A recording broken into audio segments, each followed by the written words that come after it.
All right, we are live here. I'm gonna give it a couple more minutes. It's 12:29 on my clock. It's a couple seconds slow, so just gonna let it kind of queue up here for a little bit.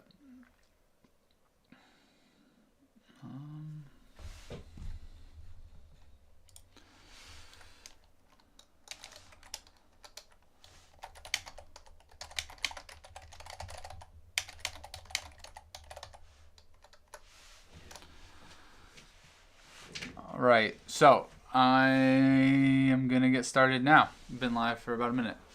So, a question I'm getting from a few clients and potential clients is, Nick, I think I want to start investing in real estate. We're not sure what's going on with the economy. I've always been told that you should buy real estate in a recession. Not saying we're in one, but just kind of there's just uncertainty of what's going on, right? And so people are thinking about diversifying what they're investing in. And I think real estate's a great option to do that. However, there's different types of investments you can do in real estate. Now, they're all different types of. I thought I was on Do Not Disturb. There's different types of investments that you could do that vary on the level of effort that you're going to have. Now, I think it's misleading if someone's told you that real estate's a passive investment. It's not. Investing in the stock market, that's passive. You buy some stocks, it's in a portfolio, and you kind of just manage it yourself, or you pay someone else. But it's pretty low effort. Real estate, on the other hand, is not that way. All the different ranges of real estate include some effort. But I'm going to hop over, pull up a document on my screen, and let's jump right in. There we go, switch screens. So first, there's the X I was trying to do. First, just a disclaimer, I cannot give client level advice without a formal contract per the state of Maine and my real estate license. So talk to your favorite broker, hopefully that's me, for specific advice regarding your specific situation. So I'm going to try to keep this pretty broad, and again, your situation might be different.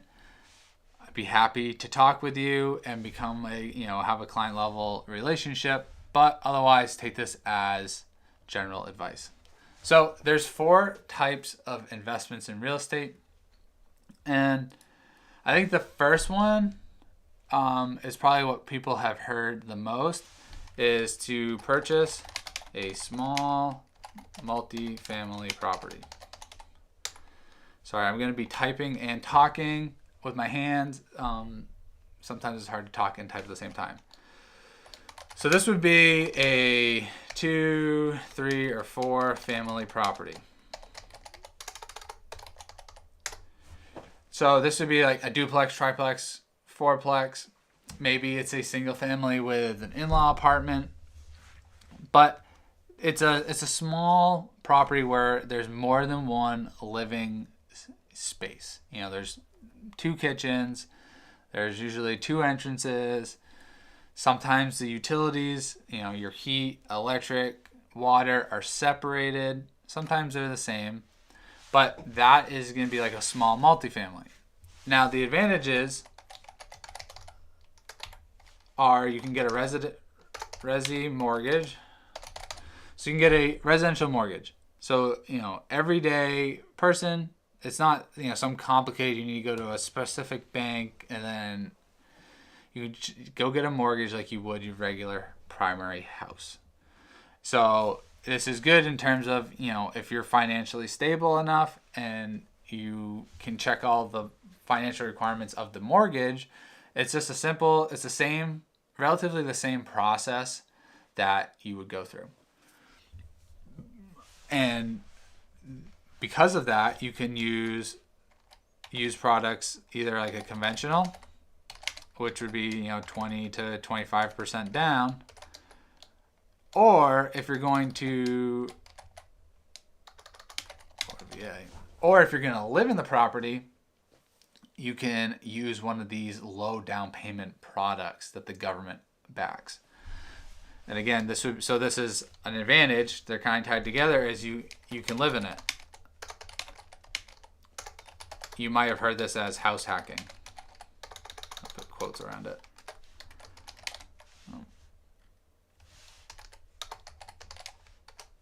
So because it's a residential mortgage product, you can live in one of the units. So you could live in one unit, rent out the other two. That rent can help go towards your mortgage costs, and hypothetically, potentially, you could be living mortgage free in the property. But that's the advantage of this, going with a small multifamily. The disadvantages are that it's measured like residential houses. Measured's the wrong word. It's valued.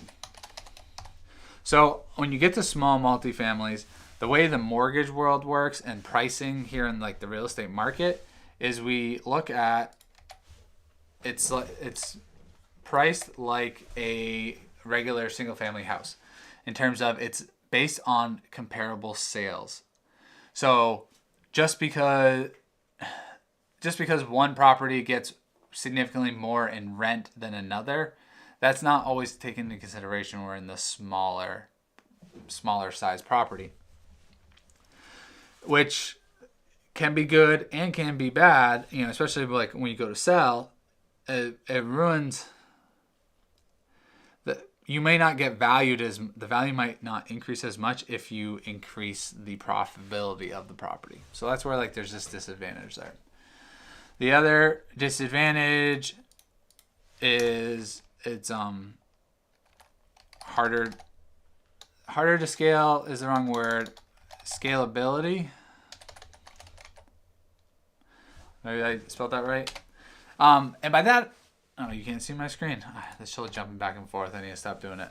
The scalability. In terms of when you get to a large multifamily property, you can afford to bring on, potential in-house property management or an in-house maintenance tech. Whereas when you're buying multiple small properties, they're usually not right next to each other, right? You don't buy 1 Main Street, 5 Main Street, 7 Main Street. You don't just buy all the houses in a row usually. So you kind of have this you gotta drive around town. It's a small disadvantage, but it's something to just know. So that would be the first type of investment property. And I think this is usually the first step to get into investing, specifically this house hacking. And you might have heard it. It's, people call it different things, but basically it's the idea I was talking with a client this week, and he's like, we were talking about house hacking, and he was like, yeah, if we did that, that would set us 2-3 rungs further up the financial freedom ladder than we were expecting right out of school. And I was like, yeah, I mean, it can significantly impact your financial future. If you're more, you say you have student loans, if you don't have to pay a mortgage or a rent, now you can take that extra money, put it to those student loan payments, and get that taken care of faster. So there's serious advantages of starting this way, and I think most people start in that house hacking, let me live in a unit, rent out the others. The next, I'm going to kind of jump around here. The next one is going to be larger multifamilies. So this would be 5+ units. So these are going to be your apartment complexes. These are going to be there's going to be your larger multifamily complexes. They add that, let's go right into the advantages. They add that scalability because now, your tenants are in one place. It's easier for you to manage. It's easier to manage the exterior maintenance, right? There's only one roof you got to take care of. There's only one, driveway to plow or parking lot to plow. So scalability in terms of you have more tenants under one roof, so it's easier to take care of. The other advantage, and this would be honestly a pro-con depending on how you look at it, is the commercial lending. So I wouldn't say it gets more or significantly more complicated, but once you get to that 5+ units, you're outside of the residential mortgage space. So you can't use your the same mortgage broker or lender that you used for your house. You're gonna have to go the commercial route. So the reason why I want to say this advantage is it's based on the net income of the property. So once we get to this 5 units, and this is why I love helping people buy this, because your property is looked at like a business, and that's how you're lended on it. It's what is the profitability of this small business, this small apartment building that has a net income, and we're going to lend based on that. So yes, there's the ratio that they use to, value versus your income varies based on market conditions and location and, what city. But when you go to buy it, it's less of an emotional, I guess that's a pro, less emotional in the decision process. Rather that it's less emotional in the decision process, rather it's now it's based on like the net income. So that's a super, in my opinion, a great advantage is like, I no longer care that like that building over there sold for $900,000 versus this one sold for $700,000. How's that affect mine? It's hey, my building makes X amount per year in net operating income. That's how I'm valued. So the disadvantage is that, I guess, would be that it's, NOI based. It's that you now have to like run your business profitably. Obviously, if you're investing, you want to make money, but now it significantly impacts the value of the property. So you got to be more on top of like, how can I lower expenses? You're not in the sense of how can I lower the quality of the building and like I'm just going to not take care of it and the roof's going to fall in and I made more money. Like we're not talking about being a slumlord, but we're talking about, can I can I separate the utilities? Can I pass the gas bill on to the tenants? Can I remove the in-unit laundry and put coin-operated laundry in the basement? Could I raise rents? Could I charge an extra fee for pets? Could I add sheds in the back of the property and charge for storage? It's these like, how do I raise the bottom line, right? And so again, this is like this pro con. Like I just gave you a bunch of ways that you can increase the value of your property for pretty low expenses, right? But on the flip side, now you have to treat this asset like a business. So like that can be a con for some people. The other disadvantage is, there's big players in this space. You're getting into this, like, you can be a part-time investor, part-time versus full-time investor. So you can be the reason why big players. So you can be a part-time or a full-time, the part-time versus full-time investor. In the small multifamilies, most of the time it's these part-time investors. They're looking to live in one of the units or they're just kind of slowly growing their portfolio. Once you get to these big properties, you need to, we're getting into the serious space where like, a lender's got to, again, it's no different than lending to a small business. It's you, the investor, you're the operator. So the bank's got to say, do I trust this operator to run this business? Or you also got to think, if you get into these commercial size properties, it's when investors start pooling money together to take down larger and larger deals. And I think this is honestly the gateway. I don't even know this is this is the gateway drug. Bad way to explain it, but gateway drug to commercial lending. commercial investing. So like, I feel like this, I don't have any data on this, but I feel like this is really where people start. You know, they kind of get into multifamilies, get into small multifamilies, the 2, 3, 4 units. Then they kind of upgrade to this like 5+ units. Then they're like, oh, this is how commercial lending works. Oh, it's based on how I run the business. Oh, maybe I'm going to now go buy that strip mall, or I'm going to go buy that industrial space, or I'm going to buy the self-storage or the car wash, right? These more commercial asset classes. I feel like this is kind of that gateway, right? You get your feet under you, you understand how to like make a business run more efficiently and profitably, and then the world is your oyster at that point. So that's it for the large multifamilies. So we have small multifamilies, large multifamilies. Now we're going to shift gears a little bit to single family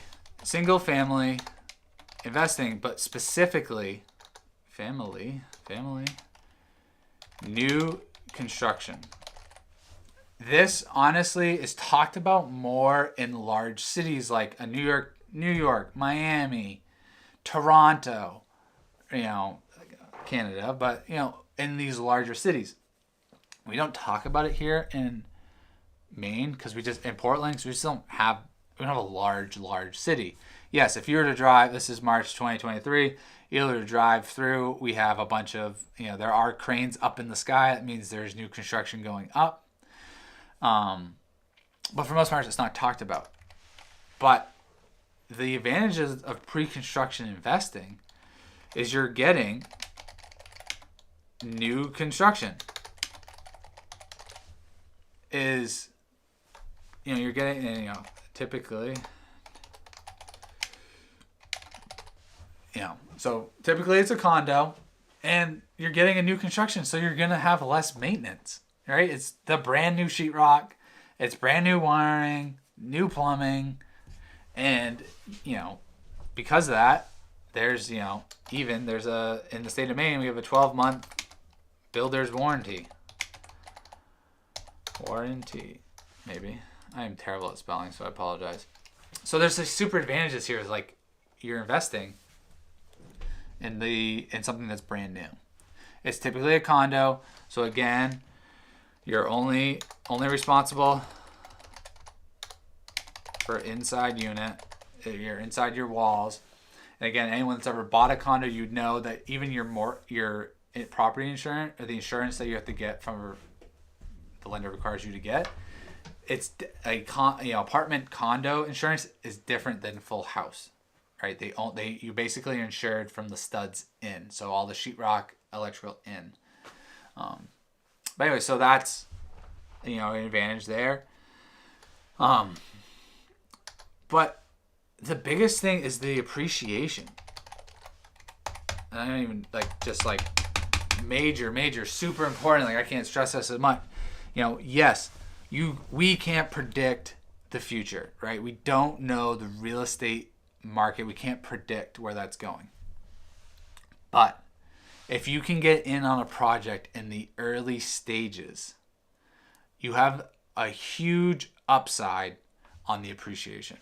Now, I'm going to pull up a property just came on the market today, March 10th, 2023.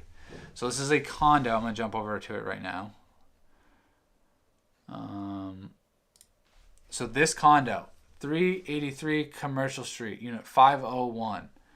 I think even if I go to Google Maps, I don't even know if Google Maps has been updated yet. The satellite view. Look, there's still a hole in the ground. That's how new this is. So 383 Commercial Street is this building right here, which honestly, it's still the satellite views still show it being built. This closed, and I'll go over this. They closed on in 2018. Is mind-boggling. Anyways, so the point is, this property is on the market right now. As of today, it is listed for $1,250,000. All right, days on market is 1, so it was listed yesterday. This same property, unit 501, closed April 8th, 2021 for $709,000. So in 2 years, I don't even want to do that. 102.50 minus 709,362. In 2 years, they are charging they're trying to sell it for $540,000 more than what the closed sale price was. So 2 years, that's crazy appreciation. Yes, COVID had some impact in that. But what is even the crazier part is to think about is they went under contract here, and I don't know how to zoom, so I apologize. You can't really see it on the screen, but they went pending in October of 2018. So in new construction, when you go and I don't know the specifics, I don't remember the specific amount, but you have to put a deposit down. So when you go under contract, there's usually like after 30 days in new construction, after 30 days, you got to put a deposit. I don't know if it's 10%, 20%. There's a deposit you got to put down. So this person in 2018 locked up this $709,000 property. So let's just call it 360, 709, 362. Say they had to put 20% down. So that's 141,000. My guess it was probably 10%. So 70,000. So 71,000 they had to tie up in 2018, October 2018. Now, they tied it up. They knew that they would then have to, they didn't even have to have a mortgage. They weren't making a mortgage payment at that point. They tied up to 70,000. Then 2 years later, a year and a half later, then they closed. Now they have a mortgage on it, right? And so they closed on it. Now they have a mortgage on it. So they tied up. They locked this up 2018. Year and a half later, now they finally have to go get a mortgage on it. So again, my guess was probably 20%, maybe. So they've already put 10 down. So they come up with another $70,000 to get to that 141. So they have $141,000 invested in it. Now, 2 years later, they are trying to sell it for $540,000 over. So, 540,000 divided by 140,000 is 3.85. So they are going to potentially, that's 3.85 times more than what they have into it. So, it's just, the pre-construction is a great option.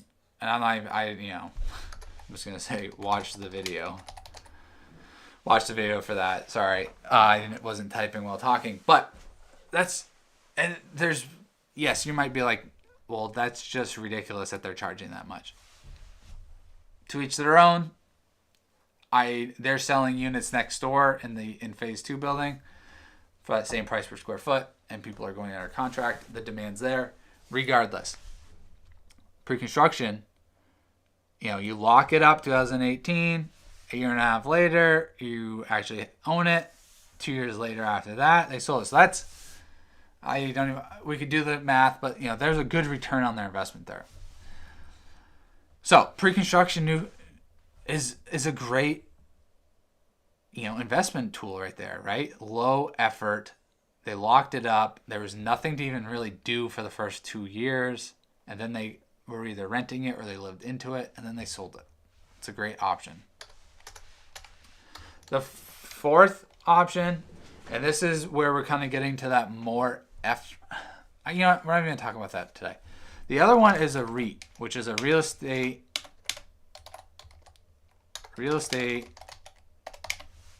I want to give you the right word. Real estate investment trust. REITs or investment trusts are companies that own or finance income-producing real estate across a range of property sectors. These real estate companies have to meet a number of requirements to qualify as REITs. Most REITs trade on major stock exchanges, and they offer a number of benefits to investors. So a REIT is another great option to invest in. Now, like I said, it's on the stock market, most of them. So that is an option. If you just want to get the feel of how real estate investing works, you can invest in a REIT on the stock market. Now, so there's other sites, like I haven't gotten to the site in a while. Fundrise. There's another option. It's like kind of like this like different form of real estate investing. Long-term investors obsessed with performance, how it works. People basically, the operators of these investment properties, they basically say, hey, I want to buy this big portfolio, or I want to build this building. I need funds. So you go to a site like this, you can put your money in, you're investing in them, and you get different returns. There's a couple different sites like Fundrise. This is one I know has been around for quite a while. You know, again, I'm going to put that link right here in this doc. So that's just a great option there of like, I want to get the idea, feel of real estate investing, but I don't know if I really want to like deal with the headache and the effort that needs to go in to, if it's the effort that you need to go in and, get a mortgage, and now you're managing the property, or you have to find a property manager. Maybe it's just like, I want the taste of real estate investing, but I don't want what actually goes into it. But that's kind of the 4, I think, major ones to focus on. It's the small multifamilies, large multifamilies, pre-construction, or REITs. Now, I can't help you invest in REITs personally. If that was something you were interested in, would be happy to have that conversation and maybe find you a financial advisor to make that introduction to. But in terms of the other 3, those are all opportunities we have here in the greater Portland area. You have new construction in Portland, and you have Portland's got a large of multifamilies, both the small and large. Now, if you go out of Portland, there's South Portland and Westbrook. I'm helping a lot of investors down in Biddeford, Saco buy, small and large multifamily properties. There's also up in the Lewis and Auburn area. So there's different areas, based on your different metrics that you're looking for as you're looking for returns. I think I talked in 1 or 2 video live streams ago. I talked about that, the different metrics to be focused on. Be sure to go check that out. I want to say it was the second one. But either way, that's an option there that you could do. I think, again, those 3 I can help you do here in the greater Portland area. If you want to invest in more of a REIT, I can make that introduction for you. Either way, those are great options in our market. So now that we're at about almost 30 minutes, if you're still on or still watching, I appreciate you still being here with me. What I did just put in the chat is a calendar invite. So here, I'm going to figure out how to get back to it. So here, I just showed my screen. So I just put in the chat, and it'll be the first link in the description, is if you want to talk further and get that potential client level advice for your specific situation, I've put a link for a no strings attached introduction call. So you click the link, you come in here, you pick a time, it's on my calendar. Yes, I take the weekends off, or try to limit new client meetings so I can spend time with my family. But here's a bunch of times. Pick a time that works best for you. You'll get an email, and we can sit down and we can have this, a video chat, and we can go more detail of your situation. So we're at the 30-minute mark. I'm going to wrap it up. I could go on for an hour, but I appreciate you tuning in.